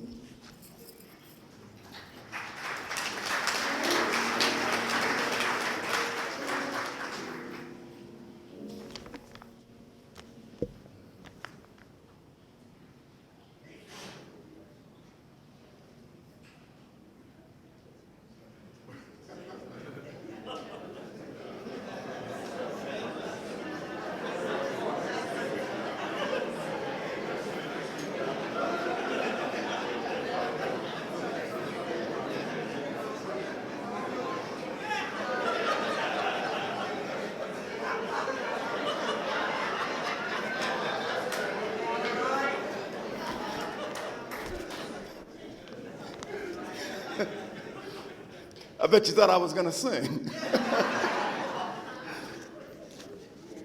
Who was George Herring? We have heard from some who knew him well, We've heard from some who kind of, sort of knew him. But who was George Herring really? To paraphrase Sylvester McNutt, George Herring was not for everyone. He knew his truth, and he knew who he was. And he knew what he did and what he did not bring to the table. He was not always easy to deal with, but he brought tons of value. He brought love, he brought strength, he brought determination, but he was not perfect. And if he didn't fit in with a person or a group, that was okay with him too. That was the George Herring that I knew.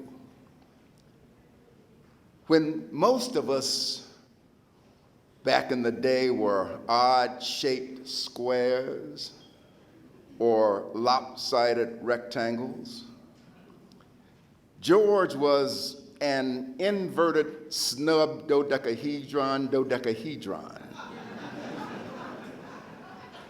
Not just a polyhedron, but an inverted snub dodecahedron. That was George Herring. But you'd never know it. And George would never tell you. He simply lived that famous line from the Rubaiyat of Omar Khayyam: "The moving finger that writes, having writ, moves on." And he epitomized what Ralph Waldo Emerson described as success: to laugh often and much, to win the respect of intelligent people and the affection of friends, to earn the appreciation of honest critics and endure the betrayal of false friends, to appreciate beauty, to find the best in others, to leave the world a little bit better, whether by a healthy child, a garden patch, a conversation, a redeemed social contact, to know even one life has breathed easier because you have lived. This is to have succeeded, and George certainly succeeded. In conclusion, I'd like to repeat first that George was not a perfect man. He had as many successes, but he did have a very distinct Waterloo. Ophelia Long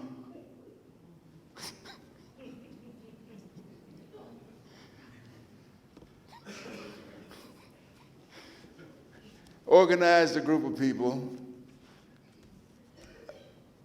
to play cards. And she kind of set me up because I had a reputation. And there was a guy named Tom Rupaner, who was the CEO of what? Some big time thing. But he was a white guy.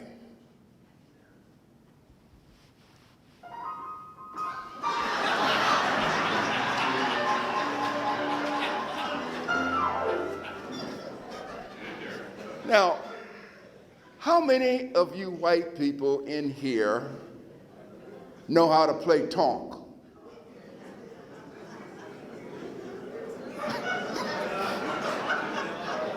How many of you know how to play bid whist? White people, white people.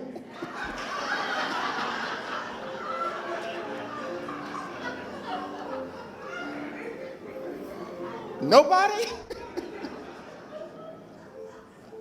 Of the black people, how many of you know how to play tonk? How many of you know how to play bid whist?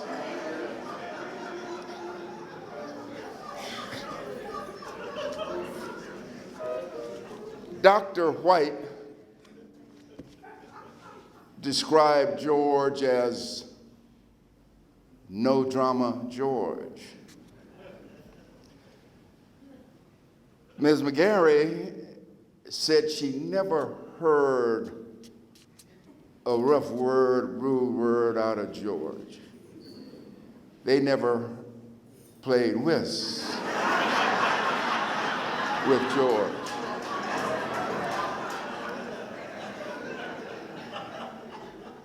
Of all the sad words of tongue or pen, the saddest are these: it might have been.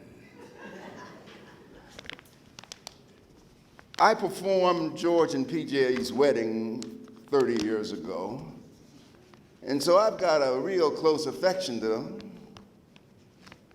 And yes, there's a whole heap of drama with George. And he can get downright profane when you start pow, pow, pow, whipping those cards on him the way I did.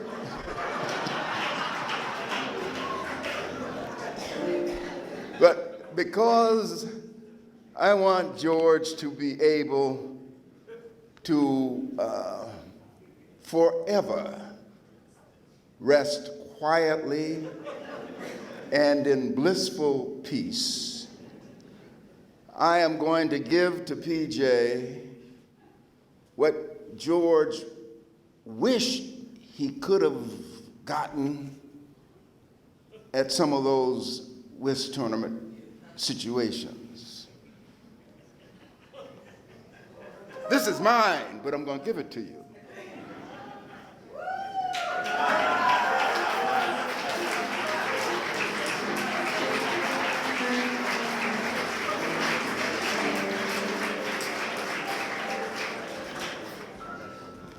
Despite all of that, to his wonderful family, he was indeed a phenomenal man.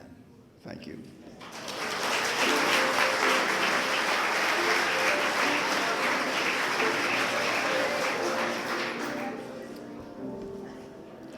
Thank you, Judge Wheatley. And so we come to the close of this part of our celebration. And I'm supposed to give closing remarks, so I had this poem, I'm not reading it, but I did take some notes. So George lived with a full, clear, strong, open, and loving heart. He created balance in the midst of chaos, and in so doing, paved the way for so many of us to pursue our dreams.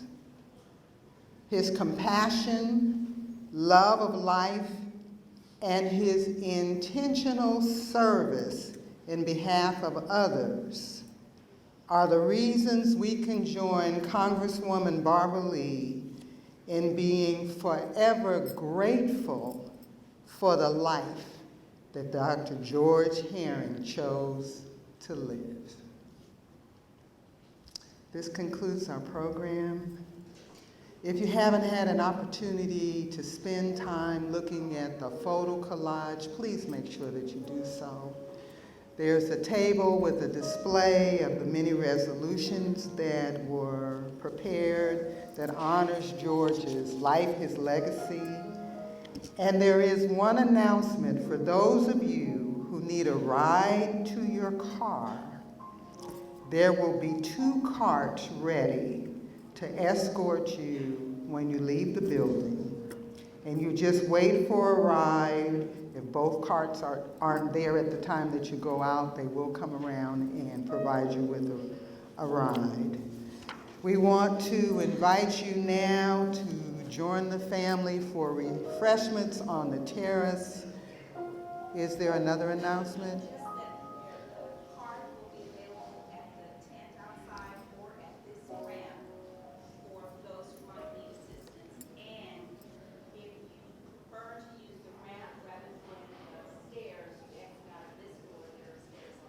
Okay. Did everyone, I hope you heard that. Okay, so the carts will be outside by the tent here and over in the corner here. And if you want to use the ramp and not necessarily take the carts, there is a pathway that follows along the side of the building and down the back here where you'll be able to descend some stairs there. Thank you so much for being here, for helping us to celebrate George's life, for your patience, for your love, for everything. Thank you, PJ, for letting us have a good time in celebration of